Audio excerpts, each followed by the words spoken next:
All right, we are live. Welcome back to the Indie Book Blitz, everybody. We are here with a YA epic fantasy panel. I told you it was coming. If you have missed the previous Blitz panels today, this is our fourth panel of the day. We still have a couple more after this one, but this weekend, for 3 days, we're doing over 15 panels. We're meeting over 50 different authors.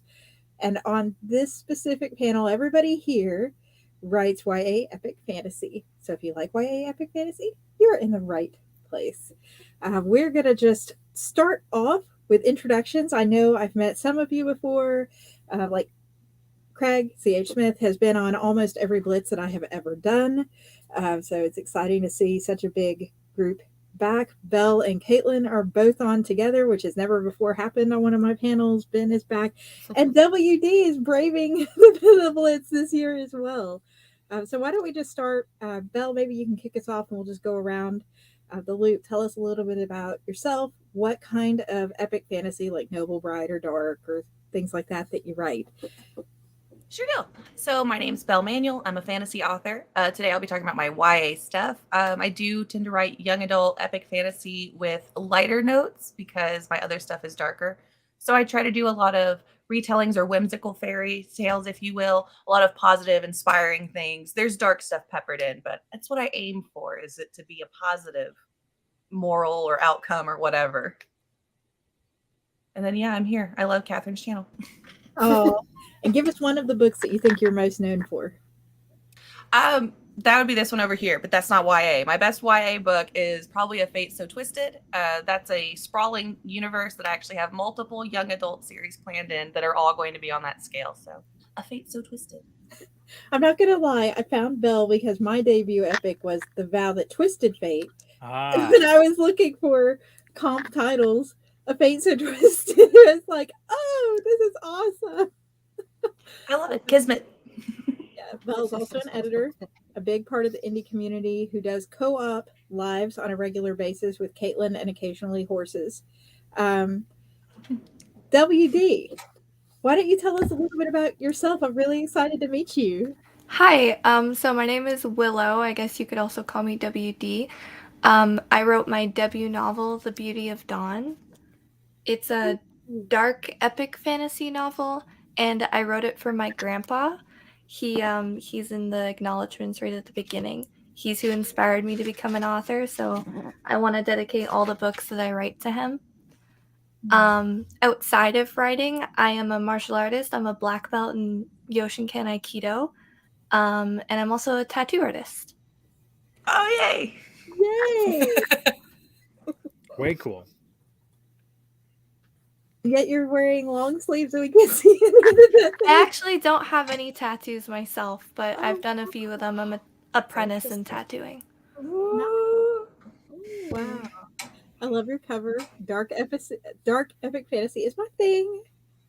Yes. Very excited to meet you. And Caitlin, welcome back. Good to have you. Thank you. Good to be back. Why don't you tell us a little bit about what book you're known for? What kind of fantasy you write? So I actually only have one series published right now. It's my She Awakens series. It starts out young adult and moves into darker, more new adult as the series goes on. The first two are definitely young adult, though. I've been writing, gosh, me and Belle did a co-author book. We're starting another one. I've done a couple of anthologies. One of them, sadly, you can't buy anymore. It's off the market. But I have another one coming up in January. And then I have a new adult book, more on the dark, spicy side, coming out in November called Blood Queen. And besides writing, I ride and train horses. Yeah, that's about me. We love to talk about the horses. Yes. Ben, it's so good to have you on another panel. Yeah, thanks. We haven't scared you away yet. No, not at all. So I'm Ben Green. I write modern fantasy.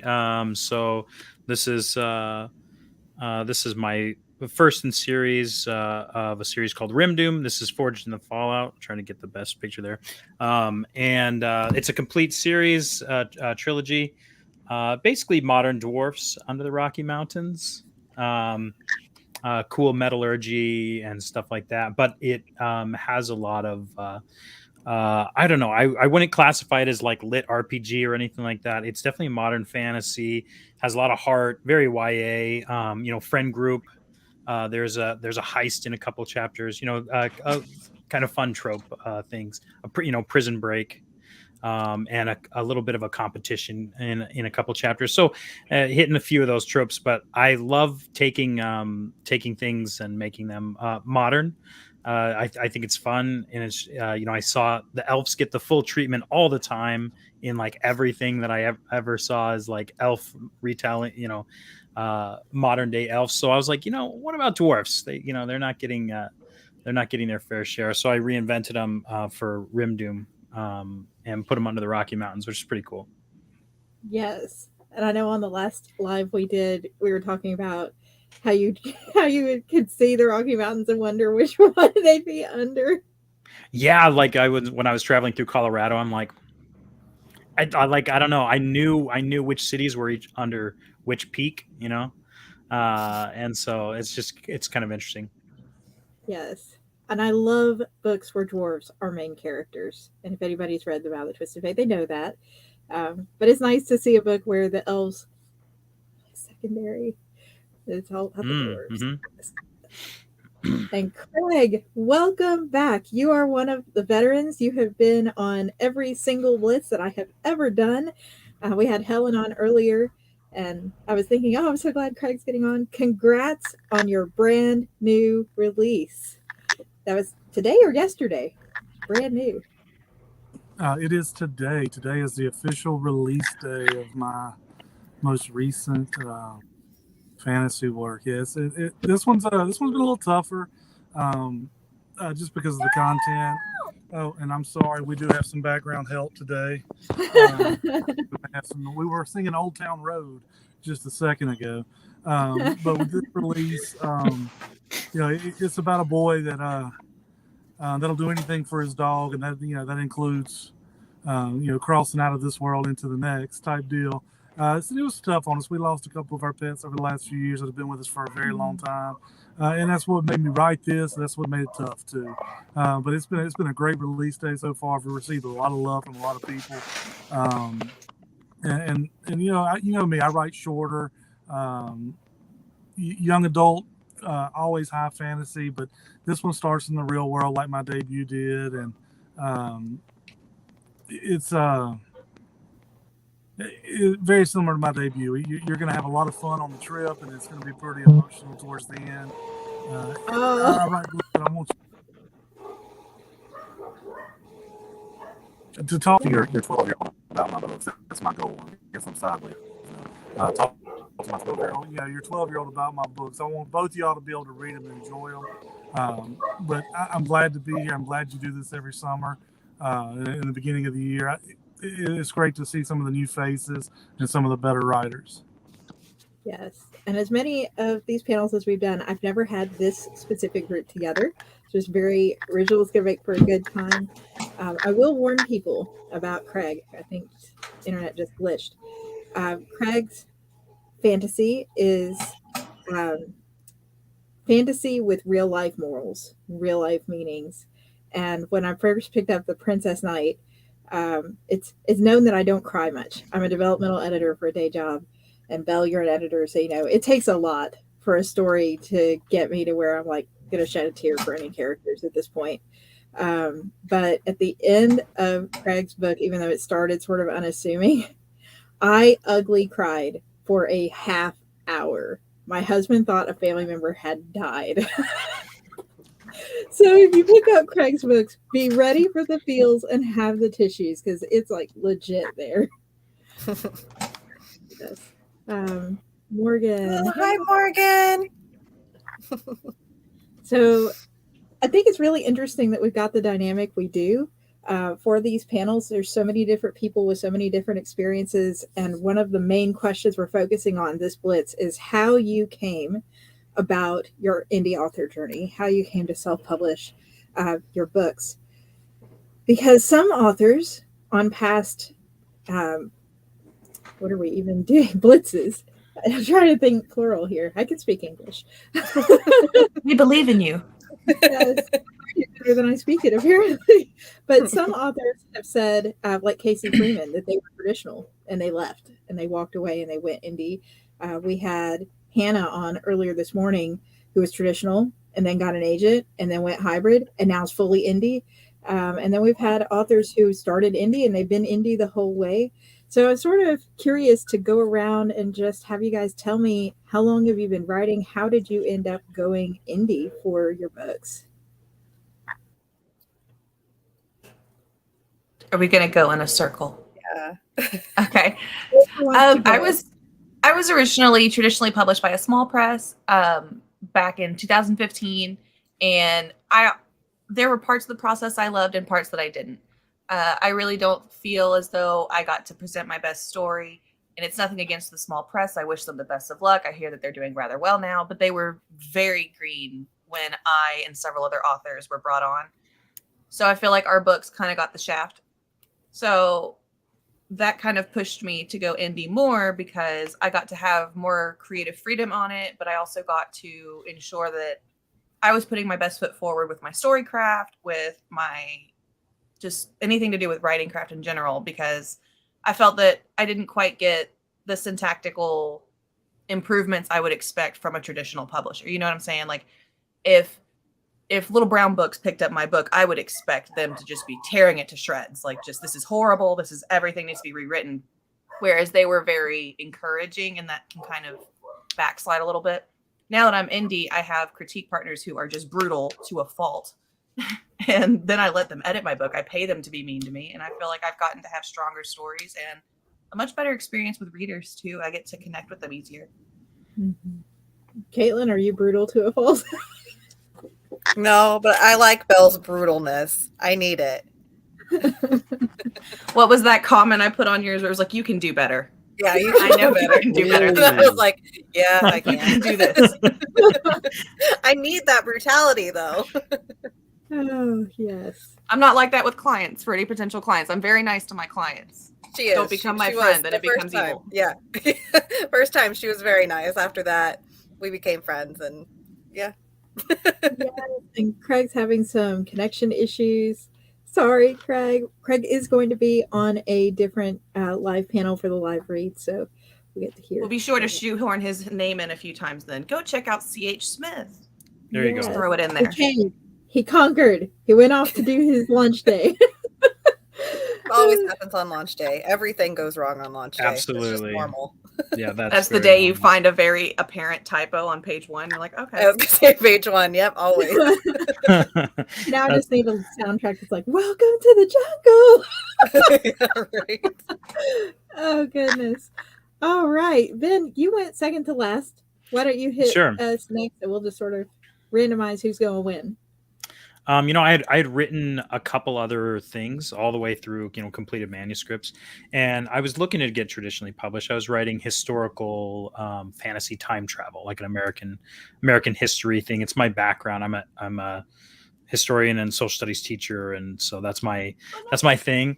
And so I really like the idea of doing historical fantasy, but I don't know that there was a market for it.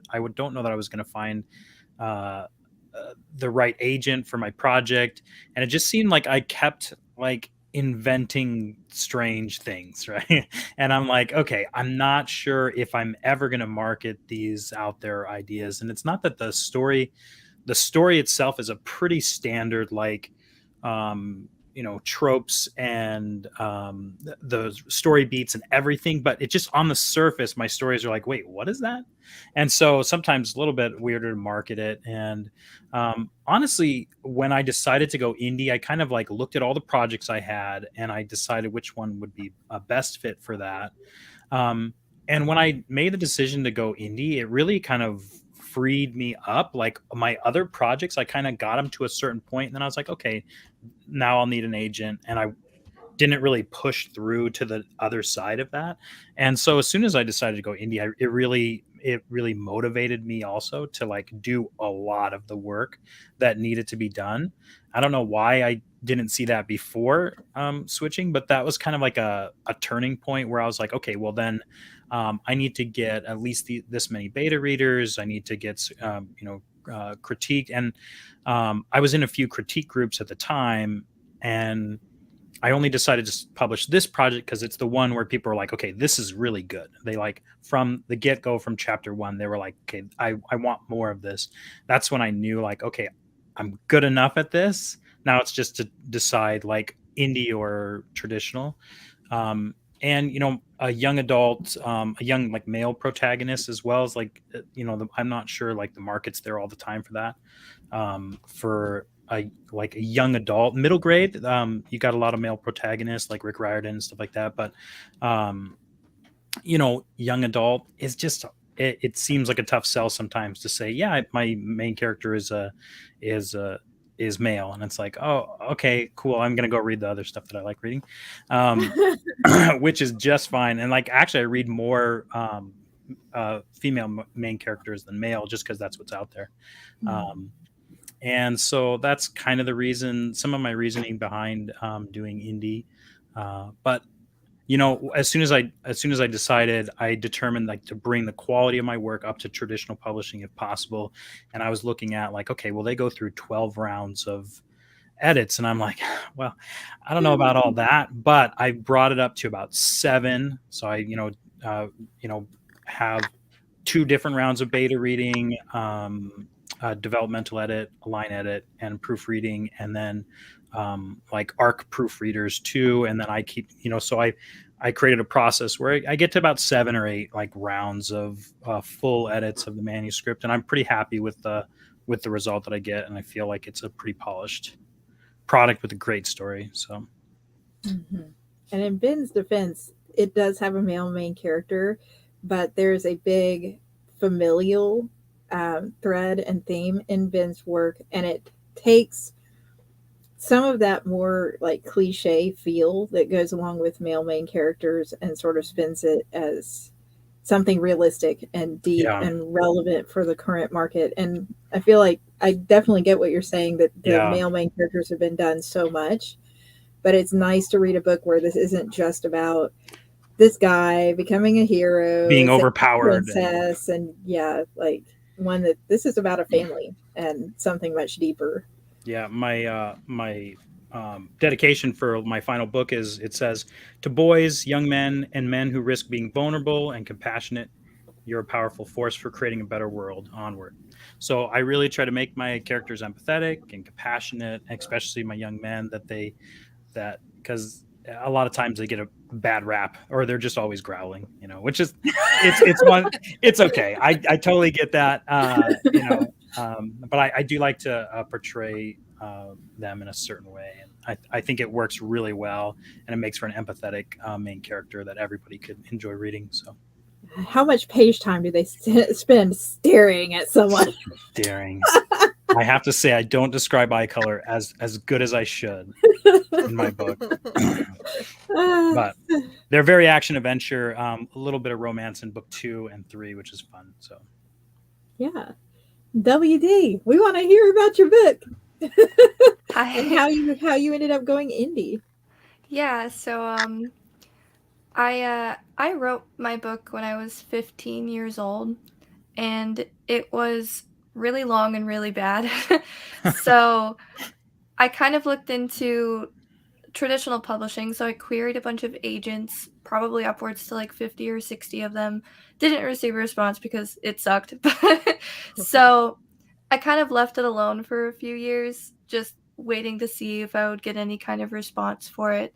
And I didn't. So I thought, well, I want to publish a book, so I'm going to do it. So I just did it. And I did all the research into it, and I realized that, you need like beta readers, you need critique partners, you need all different kinds of editors, like editing sequences. So like, developmental editing, line editing, copy editing, all that stuff. So I saved up about 20 grand and I invested into editing my book.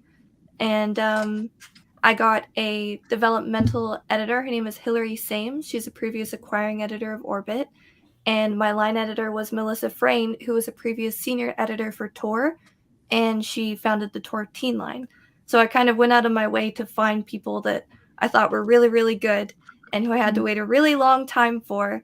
Melissa was about 6 months. I had to wait for her to start editing.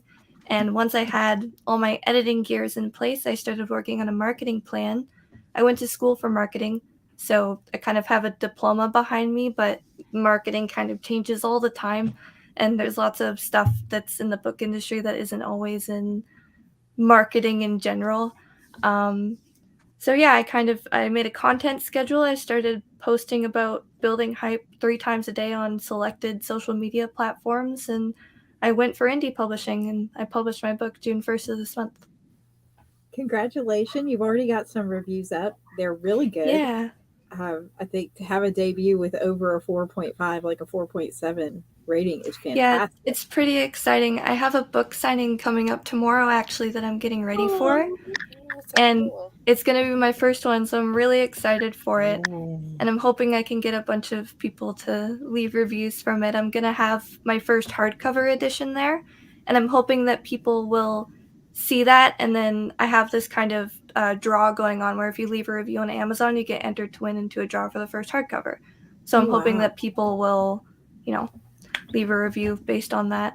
Mm-hmm. And Ben Green, you were talking about how your main character is like a boy and, how vulnerable he is. I really identified with that because my main character in my book is a man. Not that I'm a man, but my main character is a young boy. And I didn't even think about how the market would interpret that at all. I just kind of wrote a young man and didn't really think about what that was doing. And when I was thinking about it, I was like, yeah, he does have like a vulnerable kind of arc. And I think that's really cool. And that kind of encouraged me to read more of your book. Your book was actually on my list of favorite covers that I put together. It was one of the top ones and I really liked it. Oh, wow. Thank you. That's really nice of you. Yeah. Oh, I want to say I've got to take my hat off to you, WD, for sure, because I launched my debut that I wrote back in high school, right out of college, pretty much, and it flopped because I did not do the research. I did not get the editing. I did not invest the time. And was just like, oh, I just want to hold my book. I want to put it out. And then it started getting bad reviews, which it deserved. Like you said, having the knowledge, oh, this sucked. There was so much to publishing that I didn't even think about until I started to do it. And there's just so much behind it. Yeah. I commend any indie author that goes through the time, like all the people here in SBFBO, goes through the time to find those critique partners, those editors, and do it right. It's really awesome. Yeah. So my originals are down. They can't be bought anywhere, I don't think, anymore. And my debut epic fantasy, the first epic fantasy I put out, came out several years later in 2021 with Violet Twisted Fate. And that one, like you said, and Ben said, and Belle and everybody, it's like, it went through all the edits. It got developmentally edited and line edited. Well, not, I self-line edited using AutoCrit, but copy edited. You're a developmental editor, aren't you? Do you find that you have to reach out to other people to do the developmental edits for your own stories? I always have other people look at it. I feel like because I'm an editor, and Belle's an editor too, so you can chip in here. And you are too, right, Ben? Don't you edit some? I do not. Oh, okay. I feel like you get too close to your book to notice the holes, and sometimes your brain autofills holes that aren't really filled. So I have 2 developmental editors, and they're brutally honest. Like the last book that I was going to put out, she was like, the ending literally is just like, the ending sucks. I hate this ending. And as a result, I cut the ending off, Splitting Dawn, and it has a new ending. I mean, she blatantly said she does not need to end up with this love interest. That's the only book that has any kind of main romance theme out of all my books. Vows is just side. And that one, she did not like who I ended up putting the character with, and was very vocal about why. And honestly, I wasn't overly happy with which guy she chose either, and so I was much happier going the route I ended up in the end. But yeah, I'd say even as an editor, it's made the value of other editors much more noticeable. What do you think, Belle? Two of my CPs are editors. One of them is who, yeah, she's the one I pay to hurt me, and she, but Valid. it's good though, because I sent one of my manuscripts off to her, and getting it back, it added 13,000 words to the manuscript just because of stuff that wasn't explained that Yeah. I know. So I just assumed it was explained, and she kept asking questions. And I was like, did I not put this in here? Like, Yeah. I guess I Yeah. should tell the reader this too, because they probably need to know. And it did. It improved the work I've gotten. It's been my best reviewed book so far, and my art team bothers me nonstop now because of it. So I think she did something right. But Yeah. I can't. The only thing I can do is the same thing. I can copy edit my own work, because mechanics are super awesome to me. It's just like a puzzle.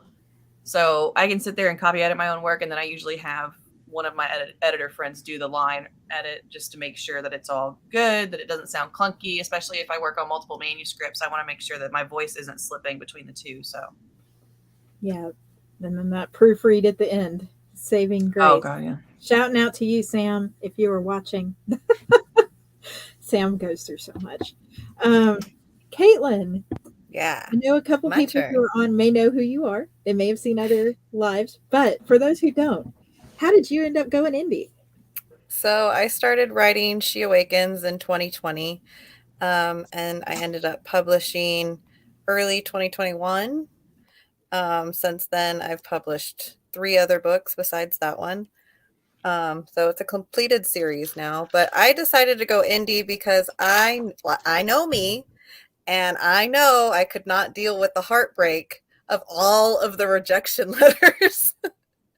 I that only you have did. 72. It's fine. Only. Oh, I would get to 2 and give up and be like, I'm done. And I am also very like type A personality. I have to have everything done by me. If somebody's going to mess up, it's going to be me. It's not going to be somebody that I'm paying to do things for me.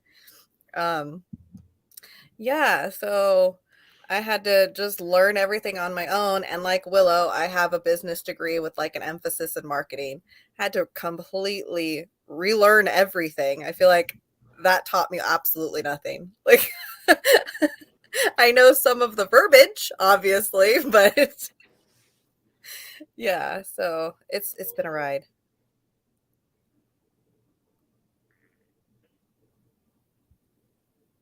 Like your horses. Yeah, right. But I'll be here all week.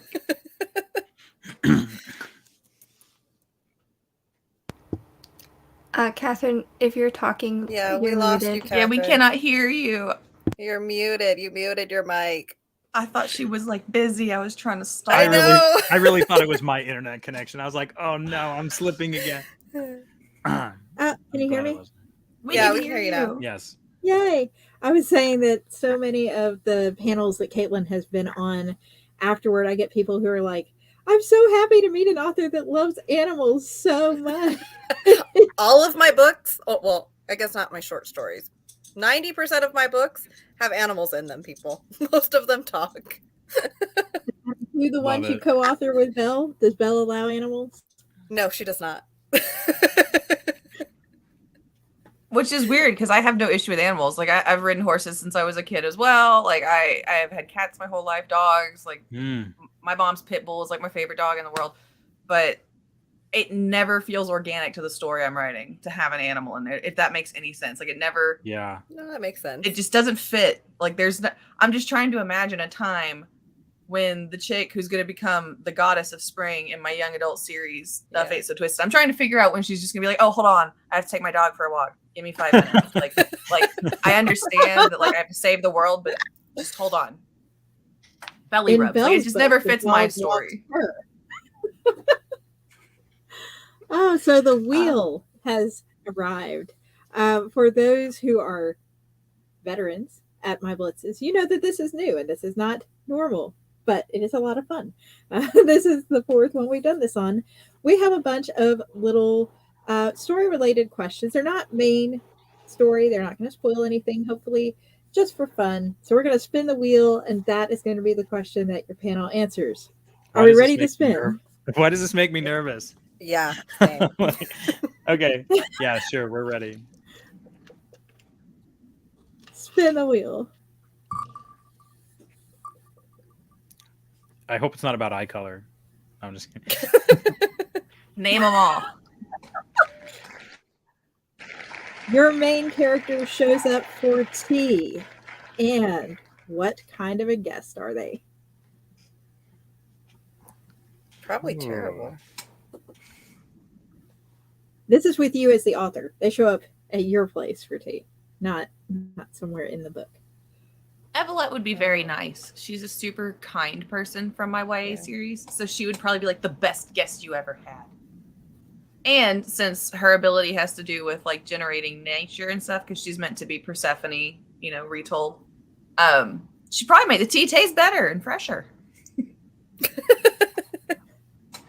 Because I know my American ass probably wouldn't do it right. Like, I know my limitations. I know my culture. It's fine. I'm from the South. We don't make tea the same. It's okay. If it's not sweet tea, is it even Southern tea? Right? If there's not 2 cups of sugar per gallon, is it even Southern sweet tea? Is Like, that we how can it make made- it right. Wow. And you laugh, but I still remember when I was a kid, my parents with the giant soup pot on the stove that we would make our sweet tea in with like a whole box of the Lipton tea bags. And then we pulled the tea bags out. And it was literally 2 cups of white sugar and stir that thing up. I'm gonna say my main character, Clayson. If he were to show up, he'd be interested in like what kind of tea it was. He grows up with his dad in the Blue Ridge Mountains, where they do a lot of like, they make their own biodiesel. If that puts it in perspective, they have a garden. He knows like his way around an orchard and pruning things and stuff, and so that's like his kind of human life before he realizes who he really is. So I think, and he's a very curious person. So he'd probably be like, oh, he would probably ask you more questions than you know how to answer about the tea. And I live on a couple acres here in Minnesota, in southern Minnesota. And so he'd probably like want to know what I do with the acreage, or am I gardening, or what kind of plant that is. And, he takes care of goats and his dad's goats and stuff. And he takes care of his dad's like health concerns. I don't know. I think he'd show up. He'd be very curious about all kinds of things. And he would be, but a little bit, he's like observant about certain things, but then clueless about like kind of personal things, like our connection with people sometimes. Okay. I think Atina would want to like get hands-on and like help you make the tea. But then she would also maybe, break the teacup. She's a little clumsy. Wait, is this the clumsy protagonist that also can like do martial arts? Those She are my cannot two. do martial arts. Okay. She has a sword. She's pretty good with a sword. She has that's cool. arrows. She's amazing with arrows. But, Nice. but she's also very clumsy. If I had to guess any of our characters to be good at martial arts, it would be Willow's. Willow, does your characters do martial arts? Bonus question. They do, but the main character sucks at it. My main character, Nathaniel, would probably drink the tea and then pretend that it was poisoned and then try to swindle you out of a bunch of money. Nice. So he's like a thief who like lives on the streets and stuff at the start of the story. And there's even a scene at the start of the book where this like mentor knight figure is there, and he's like treating him to a dinner, and then he starts pretending that the dinner is poisonous and making a scene, and then he's like reaching his hand underneath the table and is like, give me some money and I'll stop making a scene. Very nice. So if he showed up at your house and tried to do that, you'd be like, I wrote you. Who do you think? Yeah, I'd just tell him to get out. You're lucky to get tea at all. Exactly. Oh, gotta love the YA fantasy though. Seriously.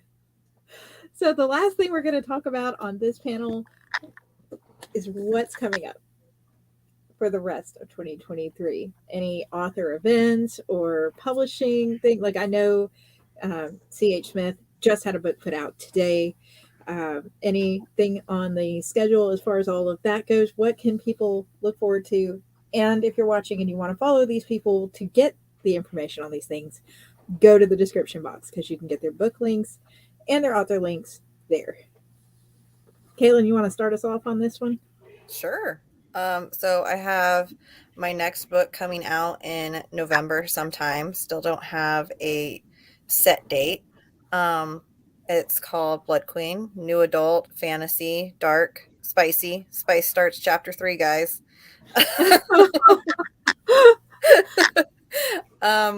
Let's see. And then, like I said, I have the anthology coming up the beginning of next year. Me and Belle are going to release a book spring, summer next year. Yeah, I think that's about it. That's a lot. Yeah, well, I've got, oh God, I think I've got two other books that I'm working on too. Always doing something. Yeah. If I don't have like 5 things going at once, I don't know what to do with myself. And like I said at the beginning too, and I know this crosses over into Belle's as well, but Caitlin and Belle do regular lives together that you can catch. I usually catch them on Instagram, so you can catch those and keep up with what they're doing and harass them for progress updates live. Oh, we love it when people harass us. It's You amazing. We love interaction. Yeah, interaction and drive sales. So Willow, what about you? What's coming up for you in the next 6 months? You already mentioned your signing tomorrow. Yeah, tomorrow's going to be my first book signing. Not that I don't think anyone in SPFBO lives in Nova Scotia, Canada, but if you do happen to live there, you can come see me at the Inside Story. I'll be releasing hardcovers later, probably this year, like way later this year. And I'm also working on my next book already. oh wow. Awesome. And I want to just extend that invitation to people who aren't in SPFBO too. For those who don't know, SPFBO or SPFBO is the self-published fantasy blog off that's going on, organized by Mark Lawrence. There's a huge mix of people on the panels this weekend. Some are SPFBO contestants, some are not, and we've got readers tuning in. And yeah, so if you're a reader and you want to come meet and support an indie author with their debut in Nova Scotia, you could just hop over there and get the book signed. Speaking of SPFBO authors, Ben, you're in this year too, right? Yeah. My cover made it in the kind of semi-finals ish. I guess I'm not quite sure. It was like 30 out of the 300. It got so The top my 10%. Yeah, the top 10%, which is kind of cool. I love my cover. You know, it's really fun looking, and the like book 2 and 3. You know, here's 3. 2 is like by far my favorite, though. Of course, the butterfly. You can't hate a butterfly cover. You just can't hate a butterfly cover. But yeah, I'm following Spiffbo stuff. I'm working on some Rim Doom short stories, but I'm actually starting a new big series. And the way that I write is like literally write most of the series before I release the book one. So I'm a couple of years off from publication of that. With being full-time teacher and dad of 4, I'm getting like 1,000 words a day. There's not really a chance that I publish very quickly. But when I do publish, it's been through the ringer, and it's pretty cool. But I'm a creative type. I'm always doing something, and I'm publishing.